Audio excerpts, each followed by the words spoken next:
क्योंकि दुनिया भर की रिपोर्ट्स इतनी डराने वाली है कि भारत ने अपनी आंखों पे पट्टी बांध ली है।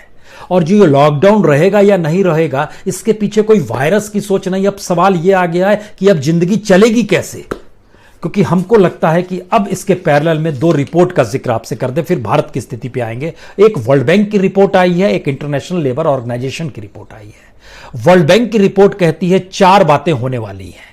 लेबर सप्लाई में कमी आएगी। मैसेज भारत के लिए, गांव से अब लेबर शहर लौटने की स्थिति में पूरी तरीके से नहीं आएंगे, क्योंकि जिस हालत को उन्होंने देखा, जिया है, और अभी भी जो स्थिति में लगातार है कि आप सोशल डिस्टेंसिंग के साथ ही आपको रहना है, जिन परिस्थितियों में रहना है, उसमें वर्ल्ड वाइड कहा जा रहा है लेबर सप्लाई में कमी आएगी। दूसरा है व्यापार, ट्रेड का कॉस्ट जो है वो बढ़ जाएगा, यानी ट्रेड कॉस्ट कीमती होने वाला है। अब सवाल है कि उसके ठीक पैरेलल में है कि जो आप कमाते हैं और जिसे खर्च करते हैं उसमें लगभग 60% की, कल तक आप 100 रुपए खर्च करते थे, आज आप 40 रुपए से ज्यादा खर्च नहीं करेंगे। लेकिन ये 40 रुपए कहां खर्च करेंगे? वर्ल्ड बैंक की रिपोर्ट कहती है सारे सामानों की खपत घर के सामान में होगी, यानी ग्रोसरी, यानी राशन। इसके अलावे सारी चीजें ठप हो जाएंगी और सबसे बुरा असर तो टूरिज्म पर पड़ने वाला है। लोगों की आवाजाही ठप हो जाएगी। दुनिया भर में कितनी बड़ी तादाद में बेरोजगारी होगी, कितनी बड़ी तादाद में जीडीपी नीचे जाएगी, इसका जिक्र हम लोग बार बार करते रहे, लेकिन इसको एक लिहाज से इंटरनेशनल लेबर ऑर्गेनाइजेशन ने उसकी एक जमीन तैयार की। उसका कहना है कि पूरी दुनिया के भीतर में लगभग 330 करोड़ लोग मजदूर के तौर पर काम करते हैं। 330 करोड़ रुपए, 330 करोड़ लोग।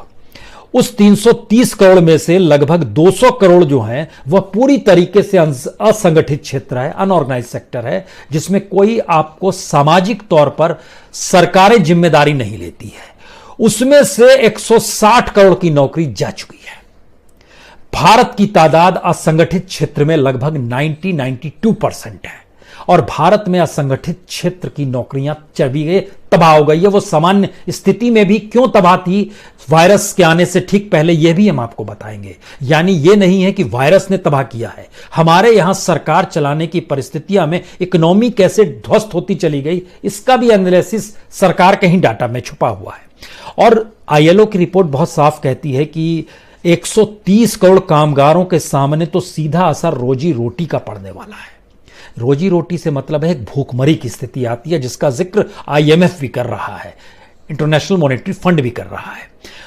आईएलओ को कहना है कि मैन्युफैक्चरिंग सेक्टर होगा, एकोमोडेशन एंड फूड सर्विस होगा, होलसेल और रिटेल ट्रेड होगा, रियल एस्टेट होगा, पूरी तरीके से तबाह होगा।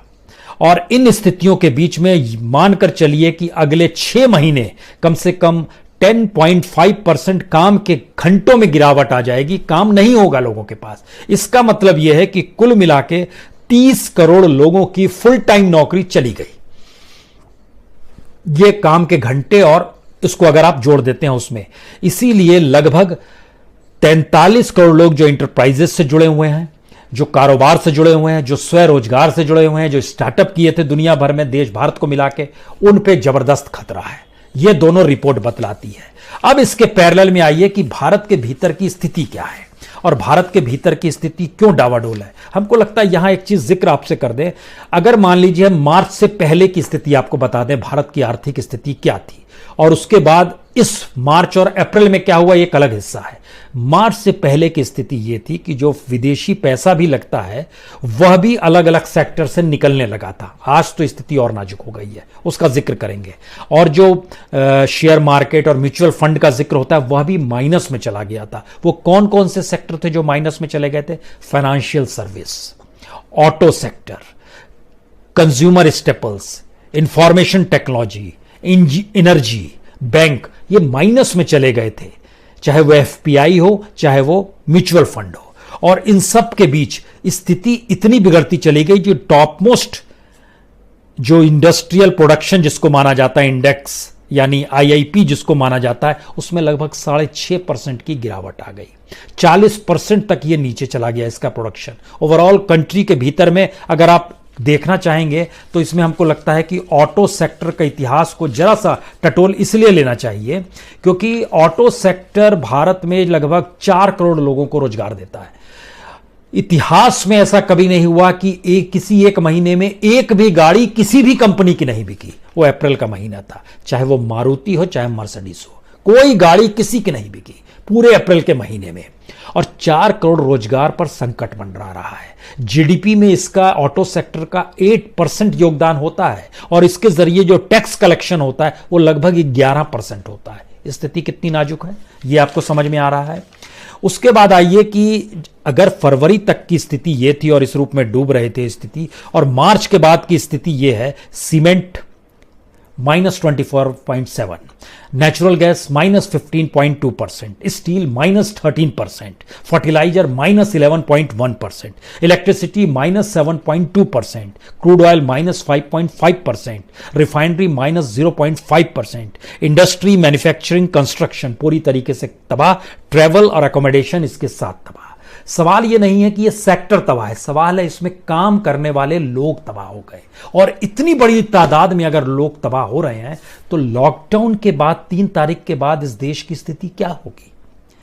3 तारीख को एक बेस बनाते हुए चलिए क्या करना होगा और किस रूप में जीना। क्या सरकार के पास कोई स्थिति है, या सरकार सिर्फ यह सोच रही कि अच्छा लॉकडाउन था तो कोटा से बच्चों को मंगा लिए, आंध्र प्रदेश या तेलंगाना से रेलगाड़ी चला दिए और यह सब कुछ लॉकडाउन की स्थिति में हो रहा है, आवाजाही हो रही है, तो यानी एक नियम बनाया, वह नियम भी हम खुद ही तोड़ेंगे क्योंकि प्रेशर इतना ज्यादा आ गया है हमारे ऊपर।